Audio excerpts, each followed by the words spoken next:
नोएडा में घने कोहरे और प्रदूषण का कहर। AQI 450 पार, ठंड की नई लहर से बड़ी मुश्किल। मैं हूं आपके साथ बरकत और आप देख रहे हैं TV9 डिजिटल। नोएडा और ग्रेटर नोएडा में इन दिनों मौसम का दोहरा हमला जारी है। घना कोहरा और जानलेवा प्रदूषण। यहाँ एक तरफ सुबह और शाम की ठंडी हवाओं ने कोहरे की मोटी चादर बिछा रखी है, वहीं दूसरी तरफ वायु गुणवत्ता सूचकांक AQI 450 के पार पहुंचकर सेहत के लिए गंभीर खतरा पैदा कर रहा है। मौसम विभाग ने गौतम बुद्ध नगर जैसे इलाकों में घने कोहरे का अलर्ट जारी कर दिया है, जो शहर वासियों की दिनचर्या को बुरी तरह प्रभावित कर रहा है। यह स्थिति न केवल स्वास्थ्य संकट पैदा कर रही है, बल्कि सड़क सुरक्षा और दैनिक जीवन को भी प्रभावित कर रही है। आइए इस समस्या की गहराई समझते हैं और देखते हैं कि कैसे छोटी छोटी सावधानियां बड़ा फर्क ला सकती है। नोएडा में AQI का स्तर 430 से 450 के बीच दर्ज किया जा रहा है, जो बहुत खराब से गंभीर कैटेगरी में आता है। ग्रेटर नोएडा में तो यह आंकड़ा 450 से भी ऊपर चला गया है। ठंडी हवाओं और कोहरे के कारण प्रदूषक कण हवा में जमा हो रहे हैं, जिससे PM 2.5 और PM 10 जैसे हानिकारक तत्वों की सांद्रता बढ़ गई है। ये स्थिति विशेष रूप से बच्चों, बुजुर्गों और सांस की बीमारियों से पीड़ित लोगों के लिए घातक है। आंखों में जलन होना, गले में खराश, सांस लेने में तकलीफ और सिर दर्द जैसी समस्या आम हो गई है। प्रदूषण का यह स्तर न केवल इमरजेंसी स्वास्थ्य जोखिम पैदा करता है, बल्कि लंबे समय में फेफड़ों की बीमारियां, हृदय रोग और यहाँ तक कि कैंसर का खतरा बढ़ाता है। सर्दियों में कोहरा प्रदूषकों को फंसाकर एक स्मॉग ट्रैप का काम करता है, जो दिल्ली NCR की पुरानी समस्या है। अगर समय रहते उपाय ना किए गए तो ये महामारी जैसी स्थिति पैदा कर सकता है।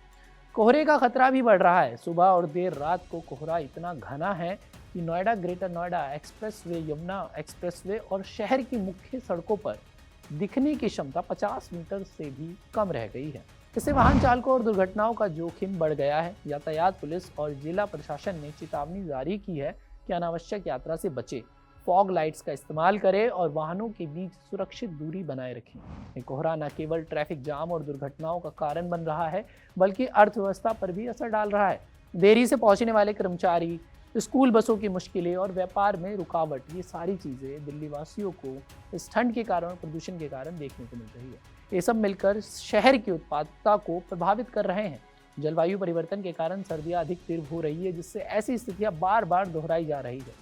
मौसम विभाग ने अपडेट दी है कि ठंड की नई लहर आने वाली है।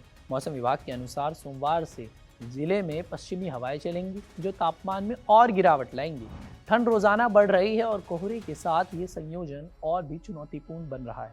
हालांकि स्पष्ट तापमान के आंकड़े नहीं दिए गए हैं, लेकिन लगातार गिरावट से साफ है कि ठंडी लहर यानी कि कोल्ड वेव की आशंका बनी हुई है।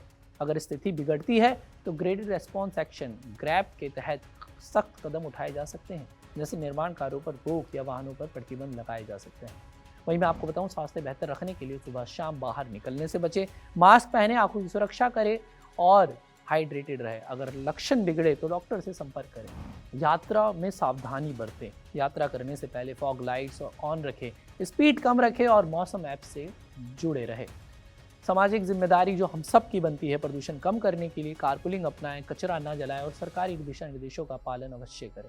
यह स्थिति एक चेतावनी है कि अगर हमने पर्यावरण की अनदेखी जारी रखी तो ऐसी आपदाएं सामान्य हो जाएंगी। सही जानकारी और जागरूकता से हम न केवल खुद को बचा सकते हैं, बल्कि बेहतर कल के लिए नींव भी रख सकते हैं। लेकिन सबसे बड़ा सवाल, आपके यहाँ की हवा कैसी है और क्या आपने भी इससे लड़ने के लिए कई सारी तैयारियां कर ली है? हम अपनी राय हमें कमेंट करके ज़रूर बताएं और देश और दुनिया भर की तमाम खबरों को देखने के लिए TV9 डिजिटल को सब्सक्राइब भी ज़रूर कर दीजिए।